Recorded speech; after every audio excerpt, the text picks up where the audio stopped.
اے عزت دینے والے رب، ہمیں ان لوگوں کے شر سے بچا جو ہماری اچھائیاں تو چھپا لیں لیکن ہماری برائیاں پھیلا دیں۔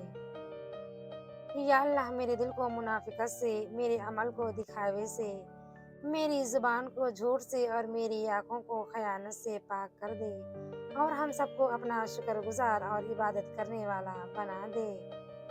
اے میرے رب، مجھے ایسے لوگوں کی صحبت عطا فرما جو تیرے پسندیدہ ہوں، اور مجھے تجھ سے قریب کر دے جو مجھے تیری یاد دلاتے رہیں اور میرے ایمان میں اضافے کا سبب بنے۔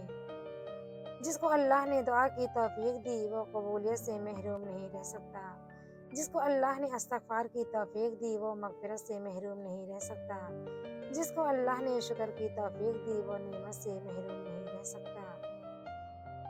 یا اللہ، تو اپنی رحمت سے، اپنے کرم سے، اپنے فضل سے ہمیں اس حالت میں دنیا سے اٹھانا کہ جب ہمارے ماں باپ ہم سے راضی ہوں۔ جب مجھے موت آئے تو اس وقت تو مجھ سے راضی ہو چکا ہو، اور رسول اللہ صلی اللہ علیہ وسلم بھی مجھ سے راضی ہوں، اور میرے ماں باپ بھی۔